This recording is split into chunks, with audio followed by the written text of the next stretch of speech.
Fala aí galera, beleza? Estou aqui em mais um vídeo.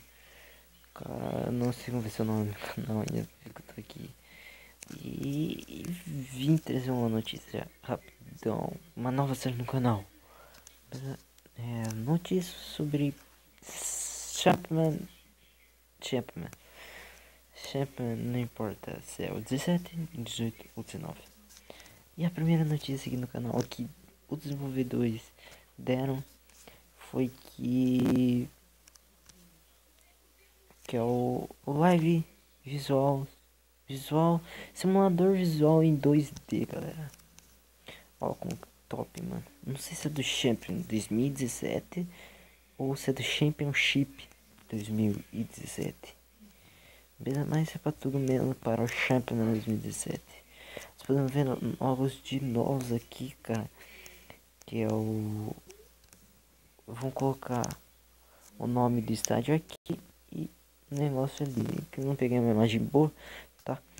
Ó, cara, a bolinha tá ali. Eu gostei muito que não, nessa última atualização ficou top. Uma bolinha pra cá, uma bolinha pra lá. Ele ficou, depois eu mostro quando baixar o CM16 que eu instalei hoje, cara. Aqui tem a informação. A informação ficava aqui, ó. No CM 2016 e 17 tudo promete pra ser aqui. Instruções, mesma coisa. Aqui temos o pause, eu acho que é o pause para continuar.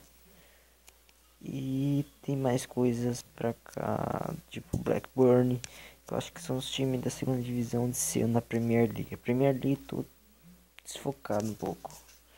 Beleza, vou parar um pouquinho aqui, galera, só pra mostrar o que eles colocaram. Beleza, galera, voltei aqui.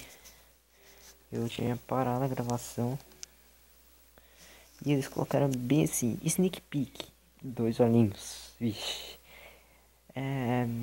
Nós upamos uma tela em 2D para a simulação, jogo da simulação de jogo.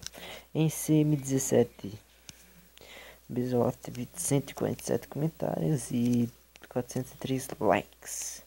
E eles divulgaram aqui os maiores meio-campistas contratados ou algo assim, cara. Mas só isso mesmo que eu vim mostrar pra vocês. Talvez amanhã saia mais vídeo hoje, beleza? Então é isso. Fique com Deus. Um grande abraço.